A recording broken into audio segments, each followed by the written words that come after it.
Hello there, Ivar here. For this section's exercises, I'm going to provide you with the way to arrive at the answers. For the second exercise of this section, we use a huge amount of paint to color the Eiffel Tower and want to calculate how long we need to wait until tourists can safely climb the tower again without ruining their clothes. The paint applied to my less than perfect representation of the Eiffel Tower will be drying through the evaporation of a solvent which will enter the air through diffusion. In order to arrive at a quantified answer, a lot of data has been given. We have the total amount of paint used, the fraction of solvent within the paint, the thickness of the paint layer, the Sherwood number for flow around the Eiffel Tower, the average concentration of paint solvent at the surface, and the diffusivity of this solvent into air.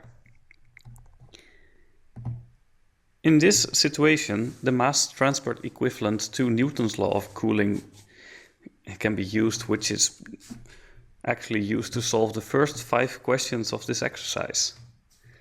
The mass transfer coefficient K is defined as the Sherwood times the ratio of diffusivity to layer thickness, which can be used to answer the first question.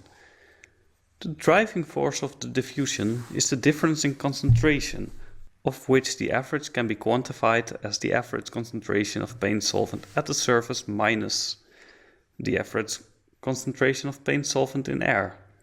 The latter of these two is 0, since there's a lot of air and just a little bit of paint solvent in comparison. So delta C is 0.5 kilograms per meter cubed. In the initial situation, T equals 0, the mass of the solvent is the fraction of solvent multiplied by the total mass, which equals 5,000 kilograms. The next question in this exercise is to express the change of mass of solvent in the paint layer, the mdT. To this end, we construct a mass balance.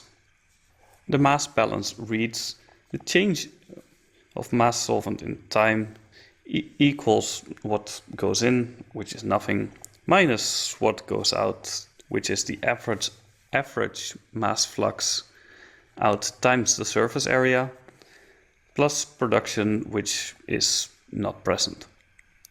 So, replacing K with the expression found earlier, we end up with the required formula. Last part of the exercise is to find out how long the paint has to dry. This requires solving of the differential equation. The right side of the equation is not dependent on the time, and we know the initial solvent mass m0. So we have an integration of a constant, and we know the initial condition. So solving this, we have the following expression for the solvent mass as a function of time, and then all that's left is to find out at which time all of the solvent mass is gone.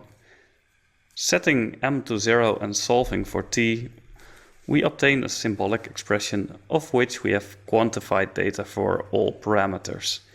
The paint will be dry after 13.9 hours. Actually, in order to be correct, I still need to add the subscript to the t. Oh well, if anything remains unclear, please notify us on the forums, and good luck on the weekly exam.